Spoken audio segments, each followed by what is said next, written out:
We have seen how to use the choice of our basis we made for the 4 subspaces connected with the matrix A to get the product decomposition and the sum decomposition of a matrix. So, we had A, any real matrix m by n, and then from that we constructed the 2 square matrices which was L A transpose A, which is an n by n matrix, M A transpose, which is an m by m matrix, and both were positive semi definite matrices. Now, using these 2 matrices, we found that the basis for the subspaces can be chosen as follows. Recall our decompositions, we had R n and the R m, 2 fundamental vector spaces.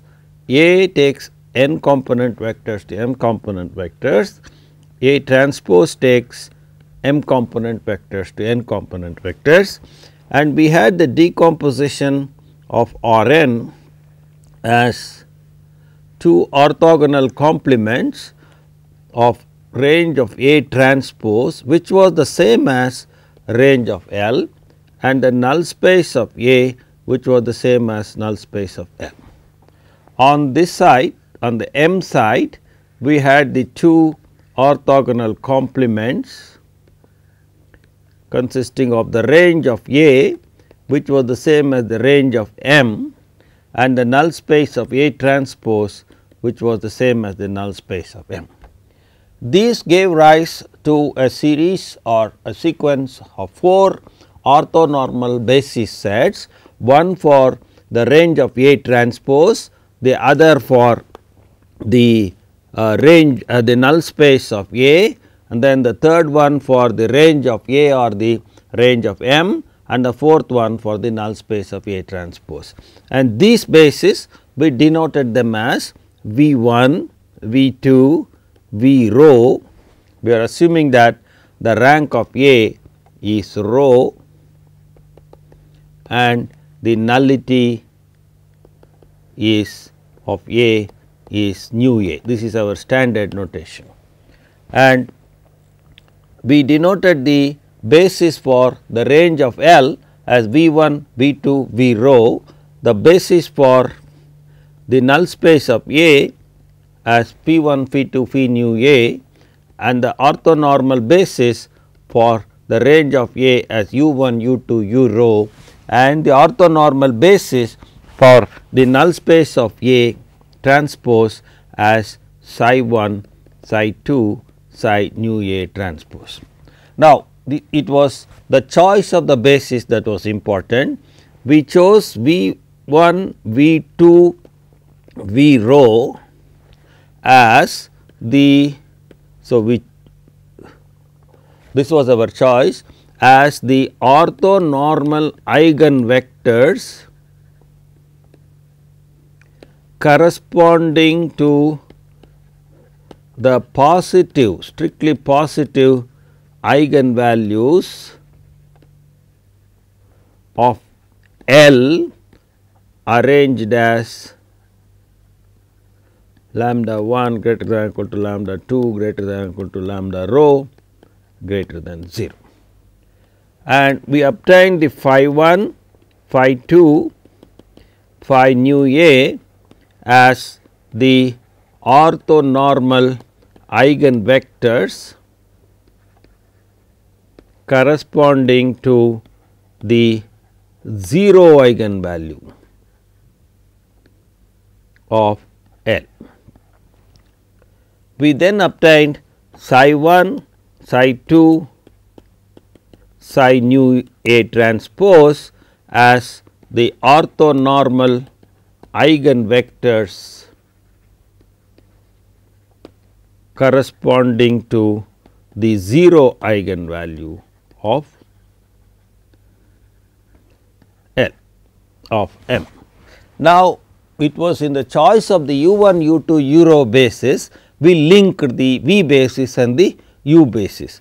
We chose U 1, U 2, U rho as uj is equal to 1 by Sj times Abj. We know the matrix A, we have chosen the vectors V1, V2, V rho, and we construct uj as 1 by Sj Avj, where Sj is square root of lambda j, the positive square root of this is for 1 less than equal to j less than or equal to rho, and Sj's were called the singular values of A.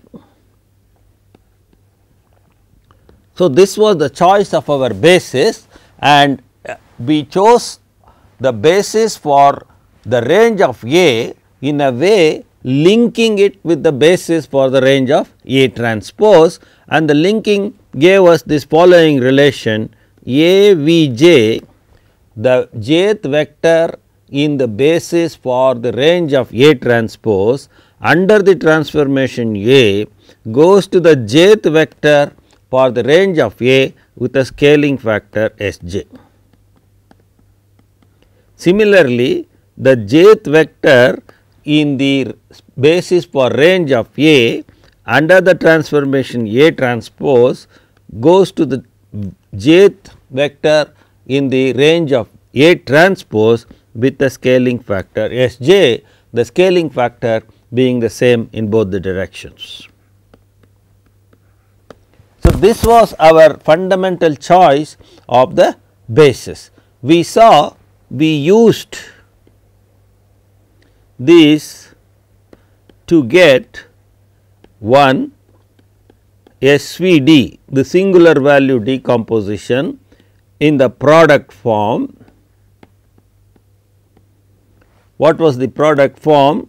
We got A as U S A V transpose, where U was the matrix whose columns were the basis for the Rm we chose, U rho, psi 1, psi nu A transpose. These were the basis for the space Rm on the right side, and these were the orthonormal basis we chose. This is a m by m matrix, and since the columns are orthogonal, orthonormal, this becomes an orthogonal matrix, orthogonal m by m matrix. Similarly, V was chosen whose columns were the basis for the Rn space that we chose, and therefore, this is an Rn cross n matrix, and this is also an orthogonal matrix. Then the SA was essentially a diagonal block consisting of this singular values along the diagonals, and all the rest of them are 0, and of course, it is an m by n matrix. So, all the zeros are adjusted, so that we get an m by n matrix. So, thus we got the product decomposition of the matrix. We also got the sum SVD at the sum decomposition. This was a product decomposition. So, now we get the SVD in the sum form, where we decompose the matrix A as the sum of row 1 rank matrices. The decomposition was A equal to summation j equal to 1 to rho Sj Vj tensor Uj, where Vj we use the notation Vj tensor Uj is just the matrix Uj Vj transpose. So, since Uj is m by 1, Vj is n by 1, Vj transpose is 1 by n, this is an m by n matrix, and it is of rank 1, and therefore, we have A as the sum of row 1 rank matrices. So, these were the decompositions we obtained in the last lectures using this particular choice of our basis. So, that is our important construction. The most important construction in all this is choosing these right basis for these 4 subspaces. Now, how do we use these 4 bases for analyzing our system of equation. So, the use of these 4 bases, these 4 orthonormal bases to analyze the system A x equal to B. So, what is, let us denote the system by 1. So, the problem is A is given the matrix, it is a real m by n matrix. So, for given B in R m, we want to find, that is our problem. This is given, we want to find x in R n such that A x equal to B, that is 1 is satisfied. This is the problem of the system of equation. The matrix A is R m n. For any given B which is in R m, we have to find an x in R n such that A x is equal to B. Let us see how we would use these bases for answering questions regarding such a system.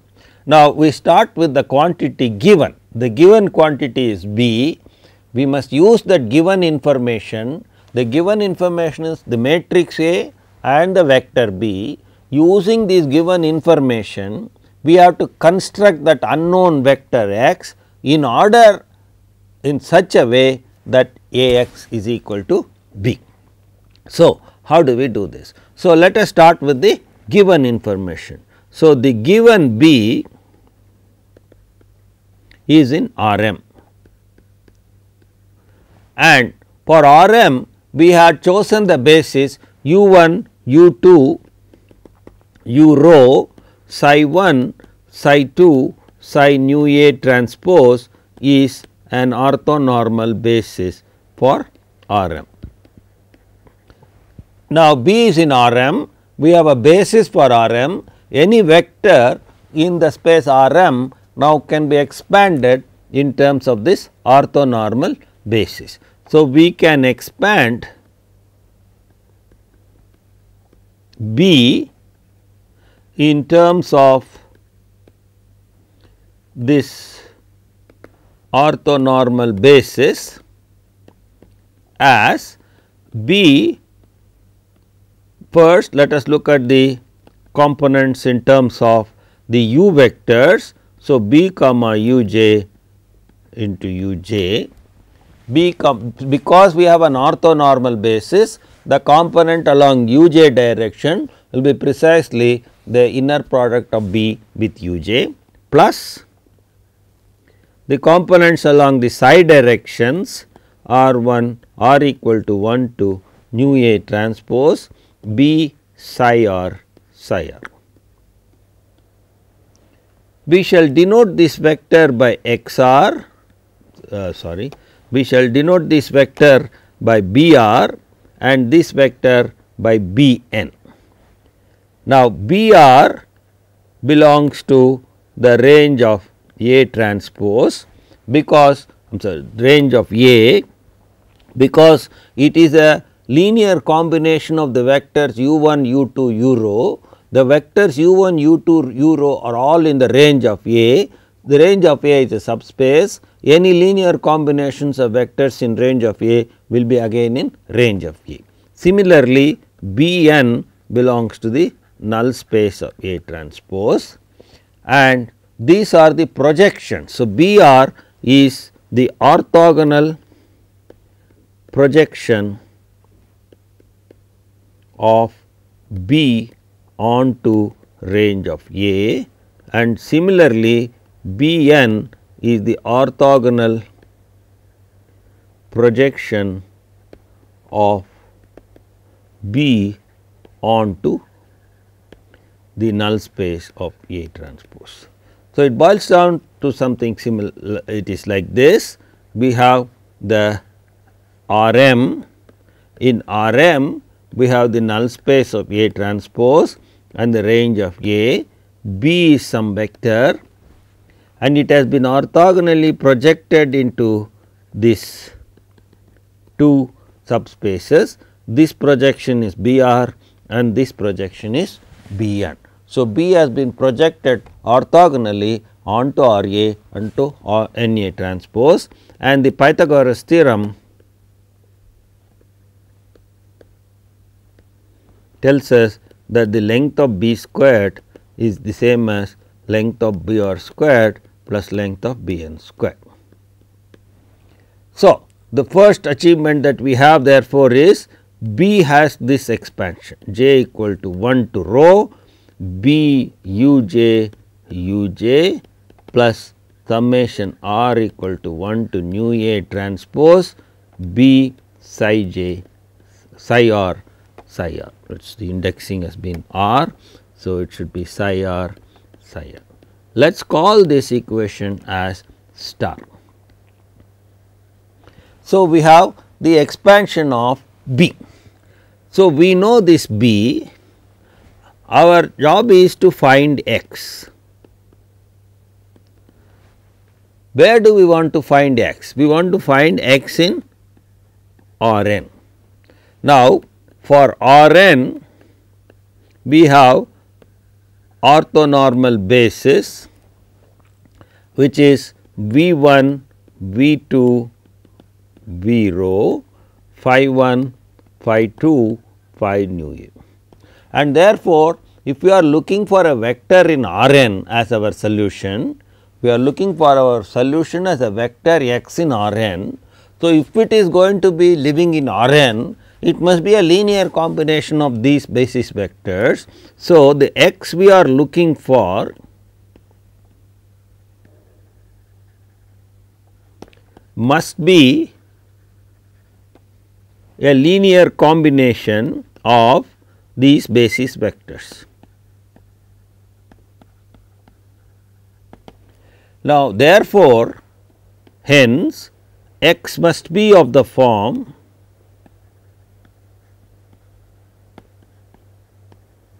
x is equal to say j equal to 1 to rho alpha j v j, this takes care of the linear combination of the v's, r equal to 1 to nu a beta r phi r. So, the x that we are looking for must be of this form. So, the moment we know alpha 1, alpha 2, alpha rho, beta 1, beta 2, beta nu a, the vector x is known. So, the vector x is known the moment we know these numbers alpha 1, alpha 2, alpha rho, beta 1, beta 2, beta nu. So, our job is to find these numbers. We have to find these numbers these scalars in such a way that A x is equal to B.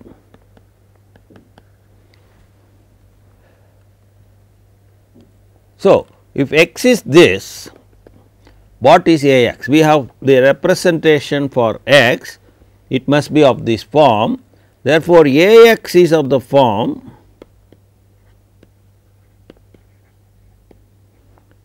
A x equal to A of x was j, any x that we are looking for is of this form, is a linear combination of the basis vectors. Now, if we apply A, matrix multiplication is distributive. So, we have summation j equal to 1 to rho alpha j's are scalars into A v j plus summation r equal to 1 to nu r beta r into A phi r. Now, what is this equal to?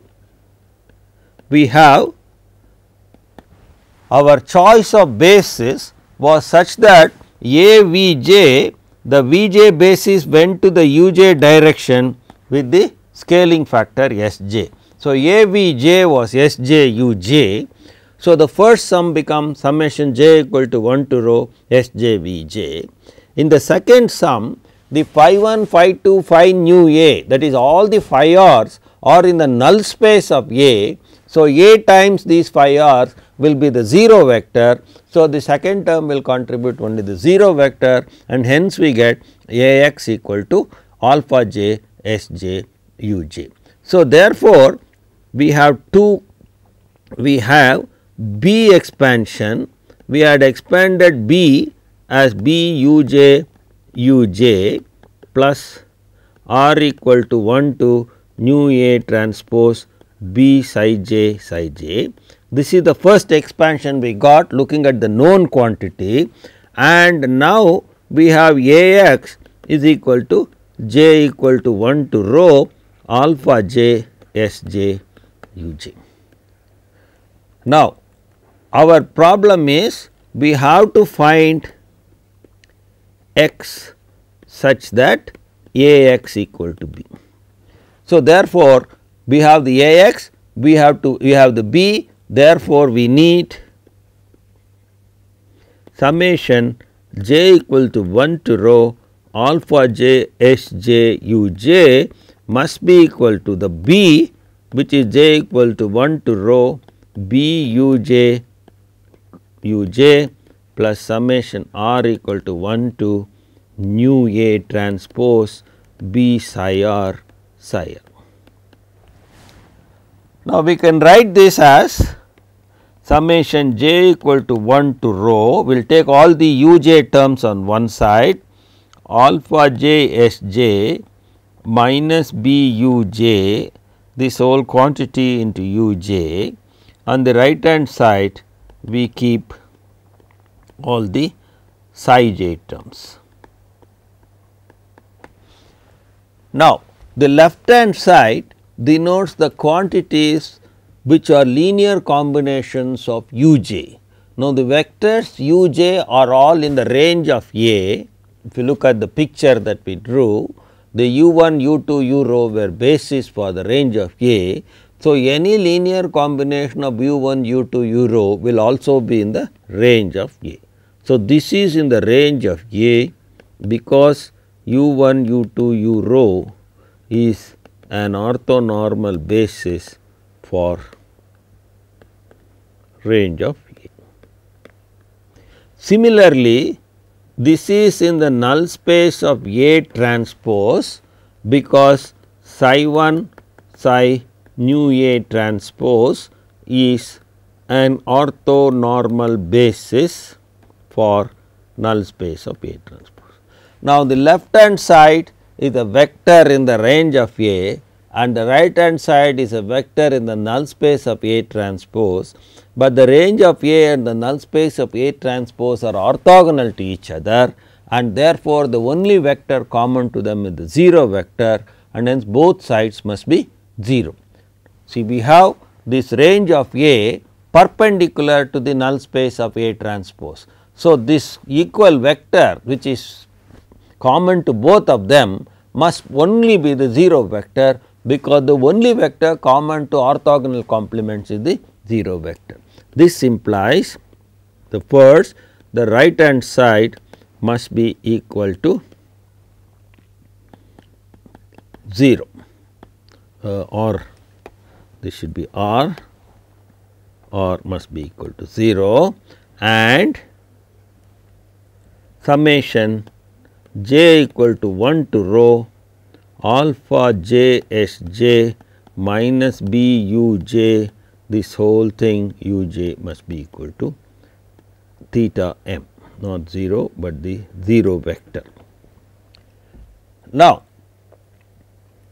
the given vector B is arbitrarily chosen from R m, and therefore, this system demands, if you want to have a solution, if you want to have A x equal to B, you must have chosen B in such a way that the first sum is 0. Okay. So, let us look at the, let us call this as 1 and 2. Now, first of all, 1 tells that we can get A x equal to B only if B satisfies summation B psi j equal to theta m, or we will use our R notation, or R equal to 1 to nu A transpose. Now, psi r are orthogonal vector, they are linearly independent, and therefore, the only linear component that will linear combination that will give 0 vector is B psi r must all be equal to 0, 1 less than equal to or less than equal to 2. So, therefore, the system A x equal to B will have a solution if and only if B psi r is equal to 0. This means that the components of B along the null space of A transpose direction are all 0, or the projection, the orthogonal projection of B onto N A transpose is 0, and hence that is only if B belongs to the range of A, which is natural, because we want A x equal to B. So, B better be in the range of A. This fact that it belongs to range of A is stated in many ways.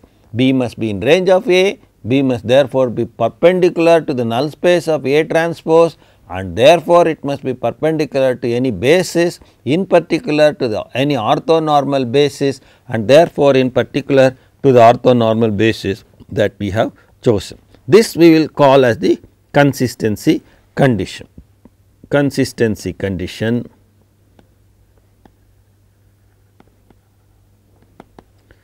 So, various ways of stating is B must belong to range of A, that is same as various ways, one or same as B must be perpendicular, orthogonal to all the vectors in null space of A transpose, which we can also state as B must be perpendicular to any basis vector in N A transpose, that is all the vectors in any basis, it must be perpendicular, or the same as the same fact is now B is perpendicular to the particular choice that we have got, B psi r equal to 0 for 1 less than or equal to.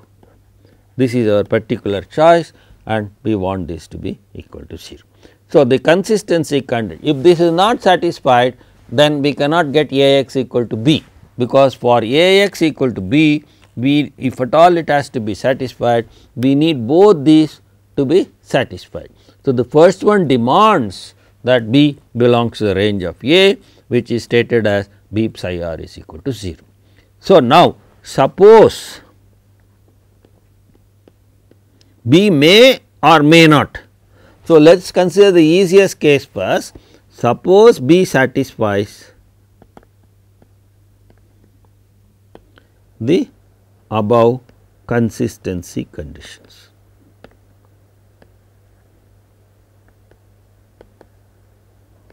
So, let us go over what we have done. We had the known vector B. We could expand the known vector B in terms of the basis for the range of M as this expansion. Then we could expand the vector x in terms of the known basis, and we got this representation, and using that we found that A x must be of this form, and therefore, using that A x must be of this form and B is of the above form, we wanted A x equal to B, and that A x equal to B requirement tells us that we need to have these two conditions 1 and 2, and the first condition gave us the consistency criterion that B must belong to this. Suppose B satisfies this consistency condition, then out of these two statements we had, one has been taken care of. Now, we have to worry about 2. So, then 2 gives us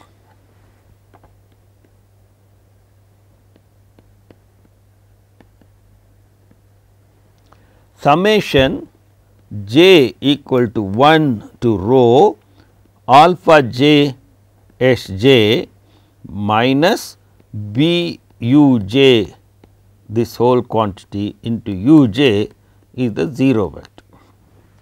Now, u 1 u 2 u r u 1 u 2 u rho are orthonormal, and therefore, we have seen that any orthonormal set is linearly independent and hence linearly independent, and here is a linear combination of the linearly independent vectors 0, and therefore, the coefficients must be equal to 0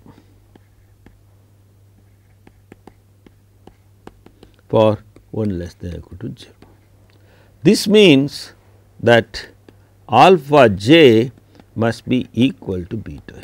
So, this says how to choose. Remember, we are trying to find x. Finding an x means we must find alpha 1, alpha 2, alpha rho and beta 1, beta 2, beta rho.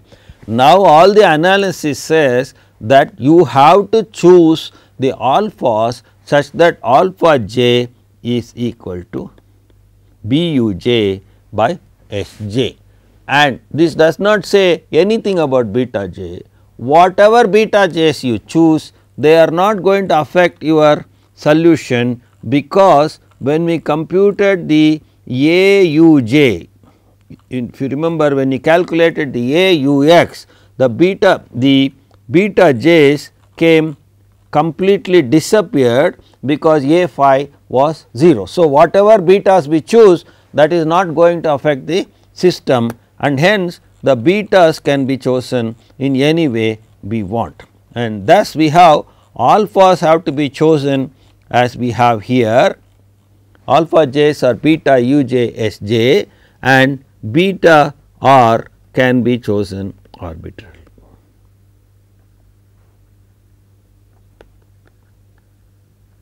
Therefore, the x we are looking for, the solution x must be of the form x is equal to summation j equal to 1 to rho alpha j must be equal to b u j by s j into v j plus beta r's can be chosen any way you want, beta r phi r, where beta 1, beta 2, beta nu a can be chosen arbitrarily in R.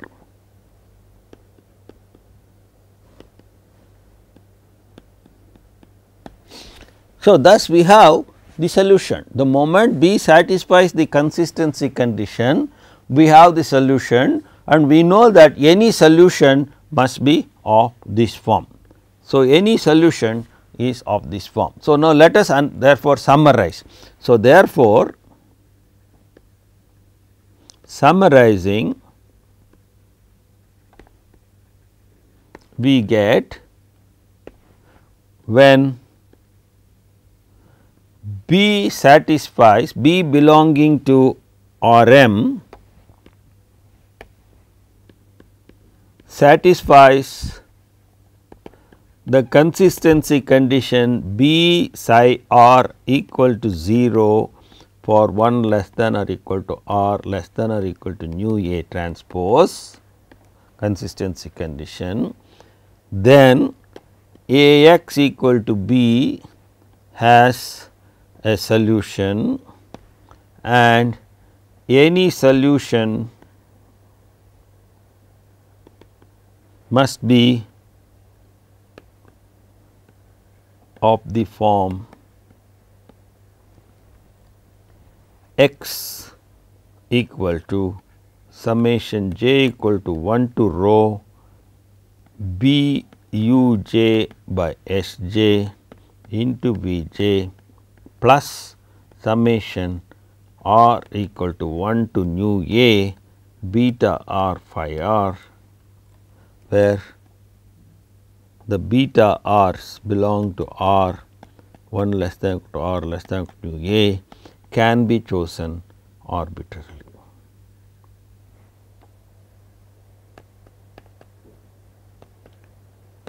So, when B satisfies the consistency condition, we have the solution, and any solution must be of this form. Now, where does the arbitrariness into the solution come? The solutions are arbitrary nature in the sense that the beta 1, beta 2, beta nu A can be chosen arbitrarily. Now, if the nu A is 0, then rho will be n, and the second part will completely disappear, and therefore, the arbitrariness will be disappearing. So, the arbitrariness is in the solution is due to the B 1, B 2, B nu. Therefore, hence, if nu A is 0, that is, if rank plus nullity is n, if nu A is 0, that means if rank is n, then there is no arbitrariness, because there are no betas there now, there is no arbitrariness, and we have unique solution given by x is equal to summation j equal to 1 to rho, where now rho is equal to n. We are taking the case rho equal to n b u j by s j into v j. This is the unique solution in the case. If the nullity of A is not equal to 0, then rho is less than n, and we have infinite number of solutions, because beta 1, beta 2, beta nu A can be chosen arbitrarily.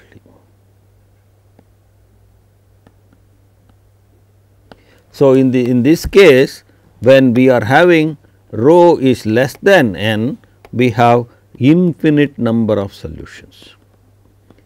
When rho was equal to n, we have unique solution. When rho is less than n, we have infinite number of solutions. Now, all these infinite solutions are of the form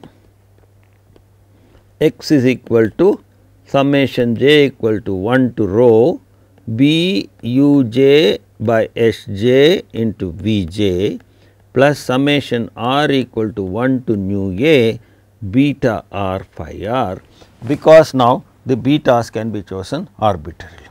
Now, if you look at this part, these are all linear combinations of the vectors v 1, v 2, v rho.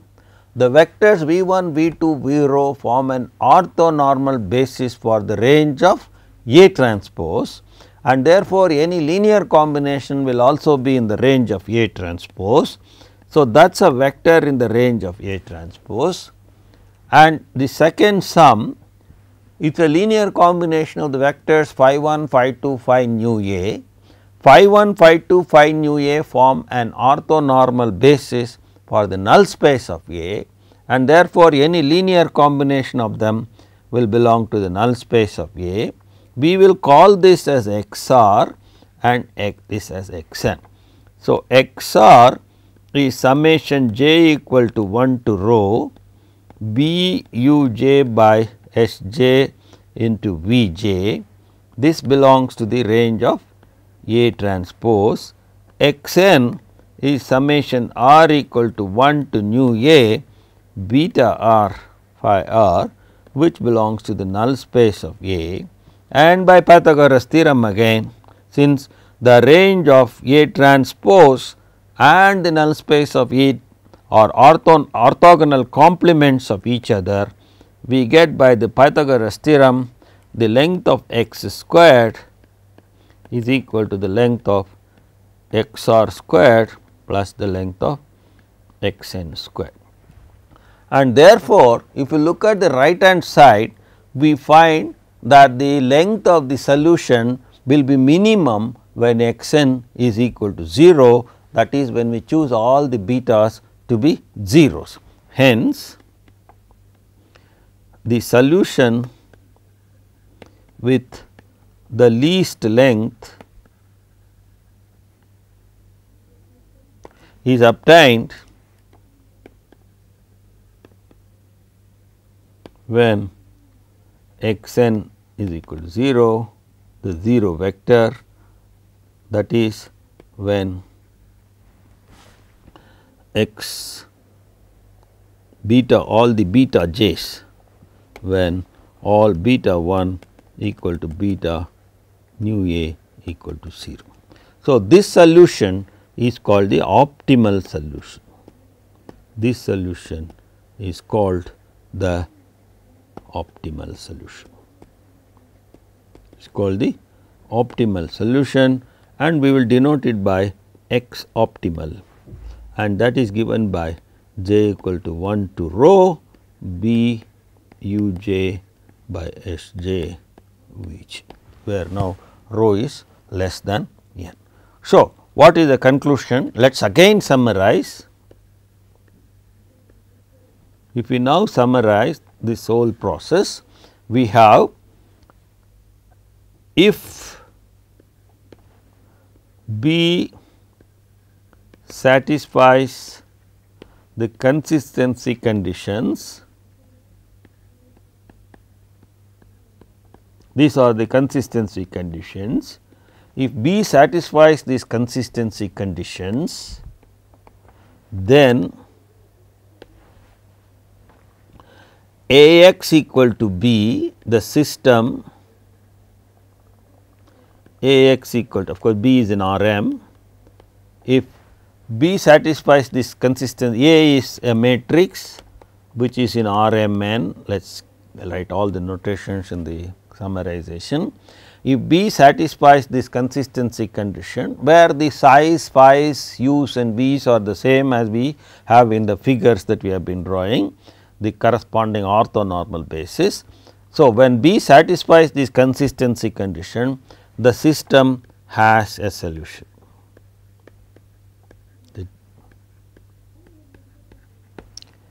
The solution 1, the solution is unique if the rank of the matrix is equal to the number of columns, and the unique solution is given by x is equal to summation j equal to 1 to rho, rho is the same as n, b u j by s j b j. If rho is less than n, then there are infinite number of solutions. There are infinite number of solutions, and they are all of the form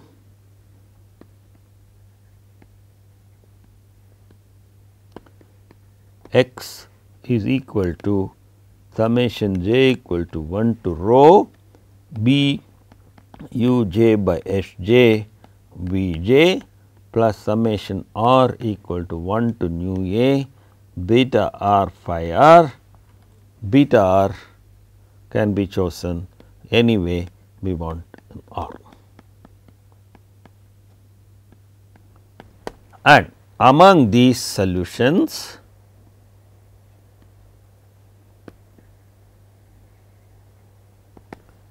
the solution having least length is called the optimal solution and is denoted by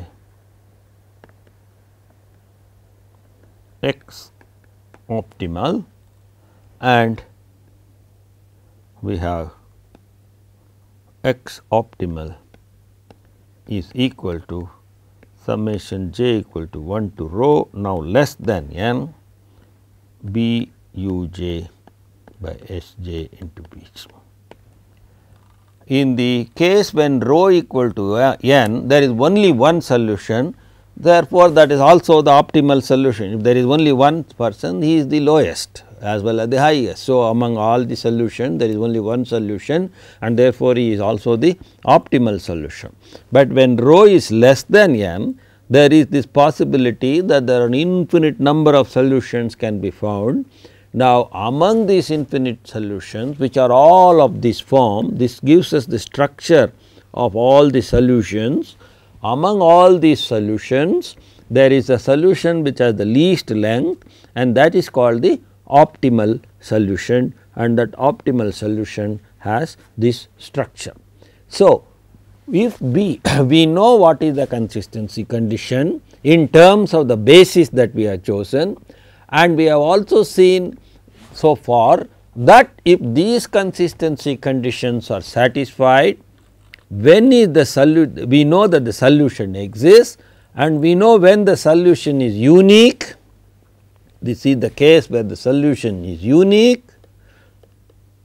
and we know exactly how the unique solution looks like. This is the case when rho is less than n, we have infinite number of solutions and we know how all the solutions look like, and then from that we know how to generate a representative solution, namely the solution with the least length or the optimal solution. All these are obtained in the terms of the basis we have chosen. Now, if you look at the unique solution that we got, all we have done is we have taken the jth component of B and scaled it down by a factor of 1 by S j and took that as the jth component of x. So, basically therefore, as we observed, A takes the jth basis vector on R n to the jth basis vector on R m with a upward scaling factor of S j. So, when we want to find the solution, we are pulling back things. So, we are pulling back the jth component of B to the jth component of x, but now scaling down the factor, because the scaling up by A has been undone by the scaling down of S j. Similarly, even in the optimal solution case, we are looking at only that part of B which belongs to the range of A, and then we are pulling back again the components with a scaling factor. So, basically therefore, we are saying that since A has a fundamental effect of scaling up by S j while going from the range of A to the range of A transpose, we have to do the scaling down while coming back to find the solutions. So, thus we have in the case of the B satisfying the consistency condition, we have all the answers, we know when the solution is unique, we know when it is unique what is the structure of the solution, and we know when the solution is infinite, and if it is infinite number of solutions, we know the structure of all the solutions, and we also know how to choose a unique representative among these infinite solutions. He is the optimal solution. So, thus we have a complete analysis of the system A x equal to B in terms of the basis we have chosen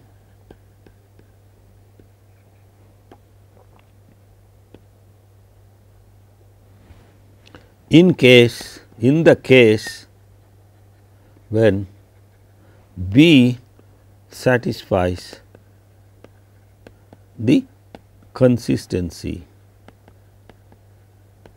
conditions.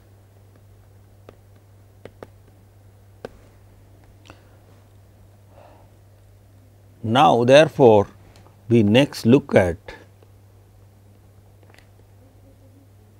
the case when B belonging to R m does not satisfy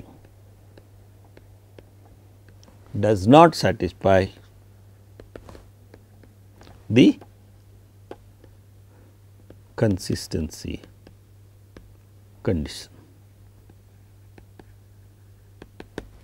Now, what does it mean to say that B does not satisfy the consistency? What does it mean?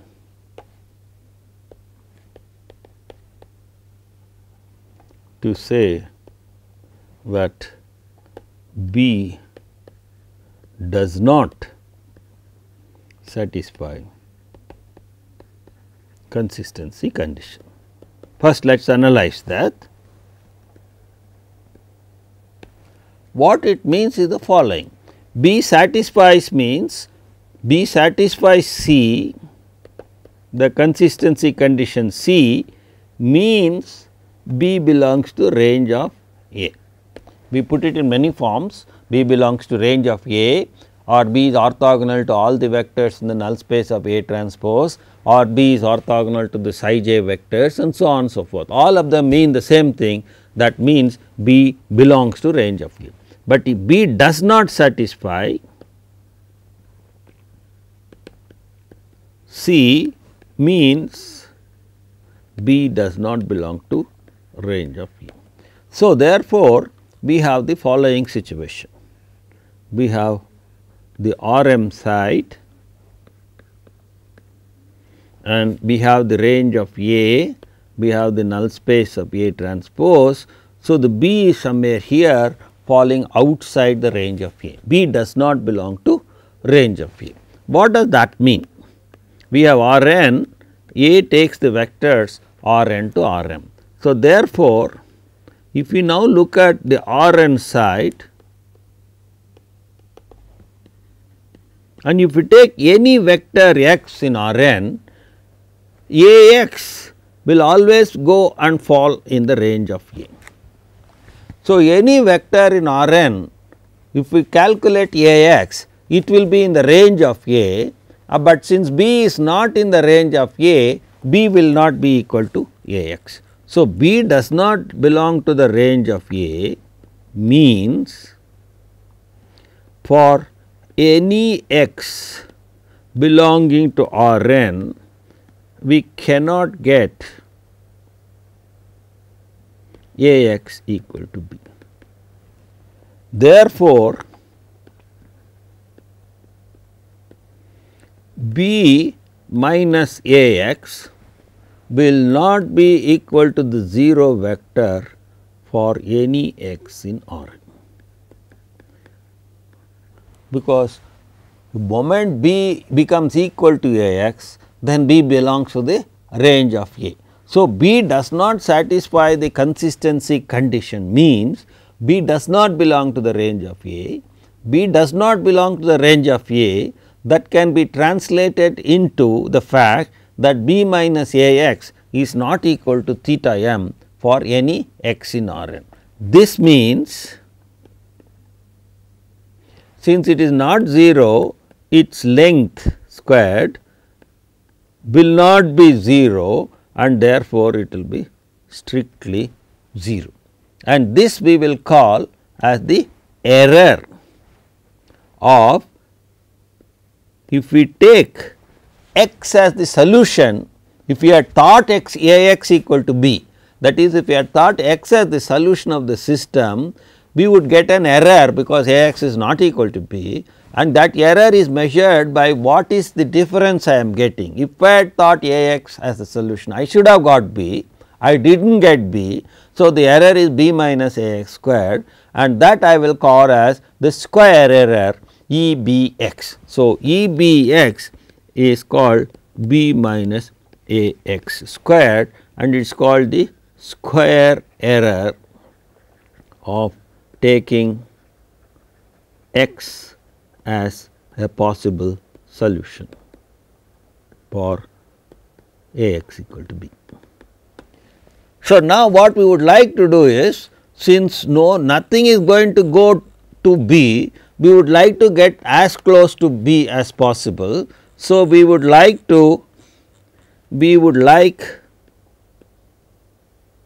this error to be minimum. We would like this error to be minimum. If x belongs to R n is such that this error is minimum, we will call it x L is minimum, we call it least square solution. Least square solution for A x equal to b. So, therefore, what is the notion of the least square solution? So, definition x L belong to R n is called least square solution for A x equal to b if you look at the error taking x L as the solution, that will be less than or equal to if you take any x as the solution for every x in R n.